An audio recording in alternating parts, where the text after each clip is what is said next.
Now, I've recently moved to Australia from Irene in Pretoria, South Africa. I've been in Brisbane for about 10 months now and absolutely loving it.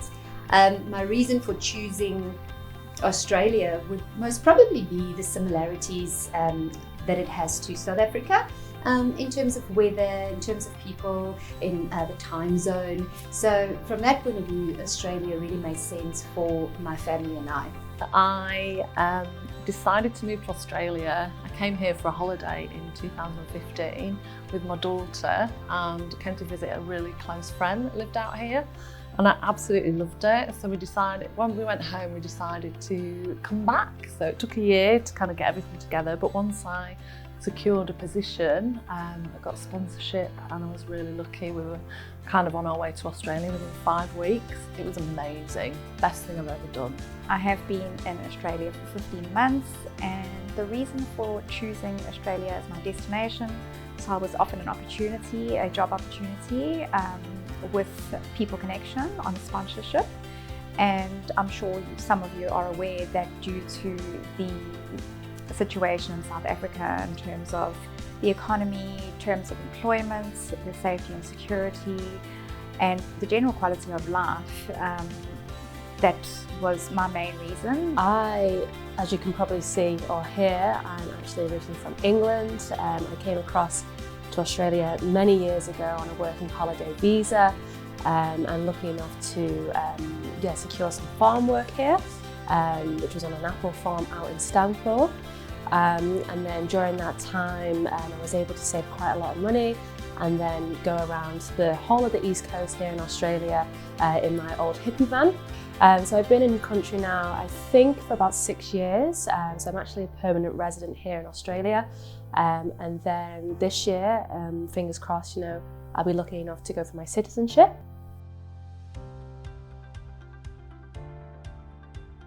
So my family and I were quite happy living in South Africa, in our little village. We were not thinking of moving anywhere. We were in South Africa forever until I got a call with this opportunity to move to Australia. So as you can imagine, the initial feeling of excitement was completely overwhelming.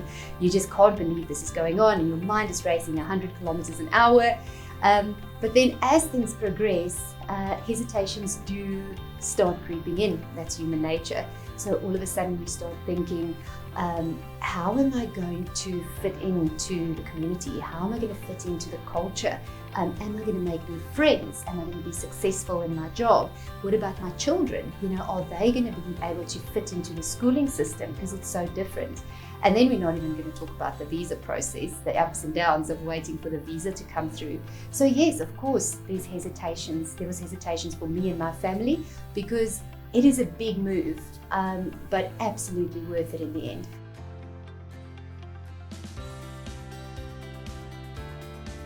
I suppose I landed on Brisbane because compared to the UK, it's a lot more tropical weather over here. I think in total there's like 286 average days of sunshine, which is absolutely fantastic for me. And just generally in itself, I really enjoy Brisbane. It is a smaller city, which is something which personally I really like. Well, I'm biased. I really enjoy living in Brisbane. I think it's absolutely beautiful. I could get home in 20 minutes. I could get home on the boat, which is beautiful. But house prices obviously in Brisbane are much lower at the moment, although we have won the Olympics and I'm sure the house price is going to start to really grow soon. We've got a man-made beach at South Bank, which is absolutely stunning. There's like a number of swimming pools that children can swim in. Obviously everyone can swim in and use, but it's all free for the public. And obviously you're only an hour from the Gold Coast or the Sunshine Coast. I think the nearest beach is probably 40 minutes away. But as you go further north and further south, obviously the nicer beaches. Sydney's good, it's absolutely beautiful, very, very expensive to live in. I think the infrastructure is not as good there because there are so many beaches, so unfortunately the traffic is quite a nightmare. Melbourne, great for shopping and a little more culture, and obviously it's quite cold there in the winter. It can be a little bit like the UK, but we've got some beautiful wineries and really, really beautiful shopping. We've got some fantastic beaches over in Perth. The pace of life there is a little slower, and obviously a lot of people do tend to work in the mining industry. Lots of work there. Quite a lot of expats tend to come into Australia via Perth, stay there for a while and then move on to a different city.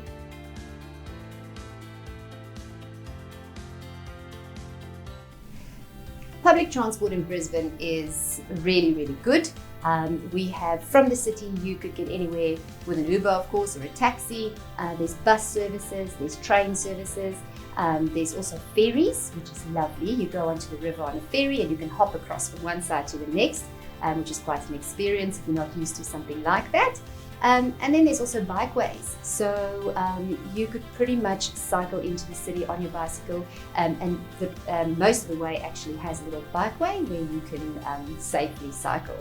And then all over the city there are electric scooters and electric bicycles where you can just tap onto the app, use the scooter from one point to the next, leave it, and you get charged on your phone, which is quite incredible and very, very exciting.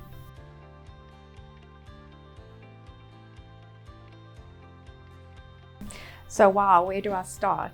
Some of the key benefits are, just off the top of my head, employment opportunities, which really ties in with the public transport system in terms of catching a bus or a train. Quality of life in terms of safety and security, where you're not having to look over your shoulder every few minutes, and then also upbringing of children. So, you know, my kids are able to walk to school or go to the park, ride their bike, ride their scooters. So I think being in a first world country, the processes are more streamlined in terms of having to obtain a bank account, renewing your driver's license, internet access, the simple things like that, applying for passports and ID, and then just everyday living in terms of utility. So electricity, we would be out without electricity for days on end. So before we arrived in Australia, our electricity would go off about 3 times a day, and that would be 2 hours at a time. So yeah, definitely a better quality of life living in a first world country such as Australia. So when I was travelling around Australia, it really opened my eyes in terms of like the sheer vastness of the country, honestly, like the beauty, like the beaches, the people, and just that everybody actually lives outdoors as well. So yeah, very, very lucky to have this journey and obviously continue this journey.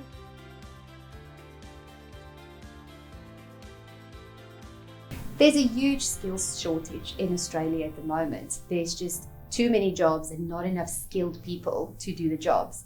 So if you have the right skills and you can prove that you can do the job, then absolutely there is work here for you. There's 2 ways of doing it. Obviously, getting sponsorship from a company is the best way, because you know you're coming over with a job. But what happens is often the spouse will come over and not have a job, and that adds to the stress of the move once again, because what is my spouse going to do? I can assure you that there are enough jobs for your spouse to come over on your visa, of course, and find work within a few weeks, maybe a month or so. So yes, there are job opportunities. As long as you have the right skill and you are willing to work, then you can absolutely find good work in Australia.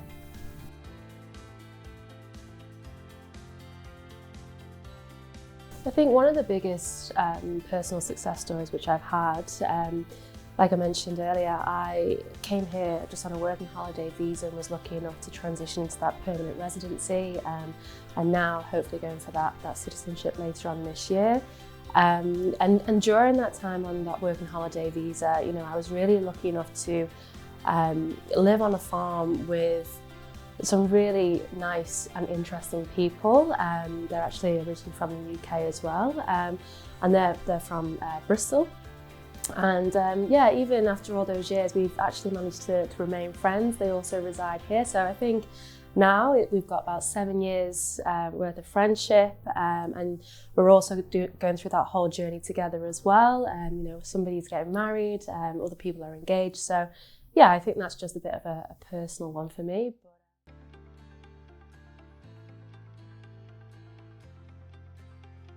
So I live in Brisbane and I have never seen such a diverse city in my life.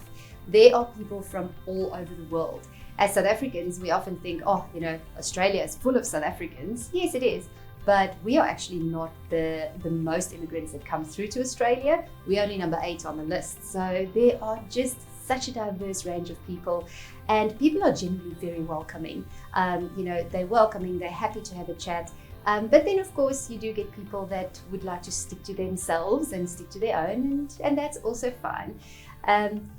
If I could give you advice on coming into a country where the cultures are so diverse, is come with an open mind. Don't expect the people here to be the same as your people from your country, because they're not, they're from a different country.